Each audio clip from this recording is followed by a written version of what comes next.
Good morning, good morning, good morning to you viewers. I hope you're fine wherever you are. Welcome to Talk to Africa. My name is George. The Communication Authority of Kenya has threatened to switch off all telephone lines for Kenyans who will have not re-registered their lines by 15th of April this year. Is the Communication Commission doing something that is necessary and lawful? If you're watching this program for the first time, kindly subscribe to our channel. To get re-registered. So the question should be, how do we know that we are duly registered? I think that's the concern everyone has. It is difficult to believe that the Communication of Kenya is charged with the responsibility of facilitating development. In this order, are they really facilitating development? As you remember, the Communication of Kenya, or rather the Communication Authority, was established in 1999 under an Act of Parliament. I think it's the Communication Act of 1998. And that is a function of the primary function of the Communication Authority, to facilitate development. Okay, they have a responsibility of cybersecurity, but is the Communication Authority facilitating development? I dare say that this issue of asking Kenyans to register their lines by 15th of April or else is illegal.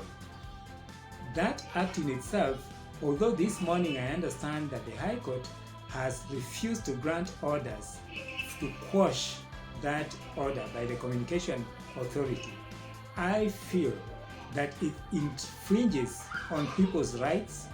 It basically restricts people.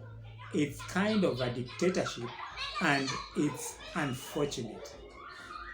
What is it exactly that the Communication of Kenya wants to achieve by actually making Kenyans queue once more?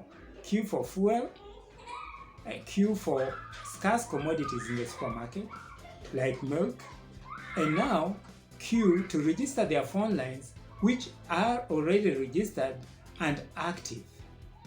In fact, as you know, most Kenyans are using the same phone lines to do their financial transactions, and all the documents that the Communication of Kenya, the Communication Authority would want, are being held by the same people. That is M-Pesa, SAFARICOM, AIRTEL money, the same people that the Communication of Kenya, again, after waking up, a few months ago, is telling Kenyans again to go back to the same people who maintain their phone accounts, who transact their financial transactions, who bank, actually the bank of Kenyans through that phone line, which is an account number, to register again the phone line that is already active. Sometimes you wonder, heads of institutions like the Communication Authority really what? The information that they are talking about is readily available. It's not new. And even if you talk about photos, the ID copy has a photo in it. So if you are transacting with an ID, you essentially are transacting with a photo, your photo, and your number, and the ID number, and your names, date of birth, place of birth, and all this information that ordinarily you would imagine is not available. Is it so hard for Chiloba to go to the government offices, or go to SAFARICOM or M-Pesa and talk to them and ask for details that they really want, if they really need that information for any purpose at all? I maintain, and I think, that the Communication Authority is acting politically to achieve a certain objective for some politicians. Otherwise, this is the wrong time that the Communication Authority would actually ask Kenyans to line up. Lining up for fuel, lining up for milk, lining up to register your line, that is already registered. It's a shame, you know? And even if you look at it like the fine of 300,000 shillings, how will Mama Mboga afford 300? Is it reasonable? Does it make sense? If really the Communication Authority want to deregister lines that are being used by crooks and other people, then they should target those crooks. They should not target the 2 million, 3 million or so people who are lawfully using this thing for probably a few people that maybe they already know whose lines they want to disconnect.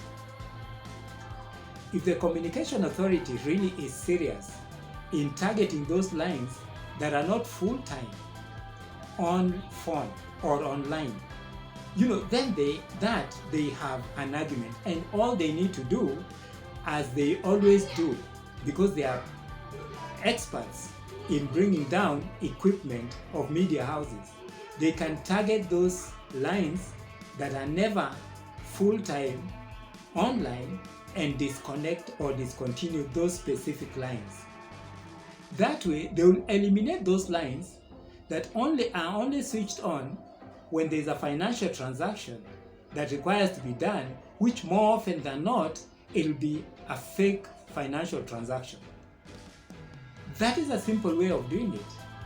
Why would they want to target everybody just to get a few crooks who I dare say, probably they already know them?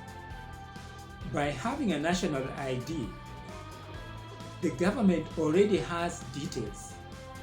There are details of their names, your district, your place, your email, your phone number, your relatives, where you live, you know, and everything. And by the way, government has all this information. Why is it that, again, the Communication Authority is getting back to people to do what already they have? I think that sometimes some of these institutions, before they hire people like Chiloba, who basically failed us in IEBC, now to come around again baptized with Communication Authority and ask for the information that is already available for no justification at all. You know, this is a waste of time for Kenyans. This is actually the nonsense that Kenyans are subjected to day in, day out. I challenge the Communication Authority to cancel or deregister the lines that are never permanently online and target only those specific people when they will go to those centers, maybe M-Pesa or other places, to produce the documents that they are now asking the entire republic. I would also want to remind the Communication Authority that the issue of managing lines is a continuous thing. This issue of deadlines is actually nonsensical, because even if everybody again will register their lines, crooks will figure out another way of actually getting new lines. So will they again ask Kenyans to re-register the lines that have already been registered? Managing things like these ones are ongoing, and they should be able to come up with new ideas to be able to manage these lines as they go along. After all, the kind of information that probably the Communication Authority is looking for is information that will keep on coming. You know, it's not like an event. It's actually something that managers know very well, except the managers of Communication Authority of Kenya. Managers know very well that this cleaning up is usually an ongoing process, and not giving such dictatorial deadlines and coming out and beginning to talk and making people just sick, just to say the least. If the Communication of Kenya Authority really wants, like I've said, to discontinue or disconnect lines that are being used unlawfully by crooks, let them target those specific crooks. For heaven's sake, target the crooks. And it's so simple to do so, and I've said it. The lines that are illegal will not be the lines that are continuously online.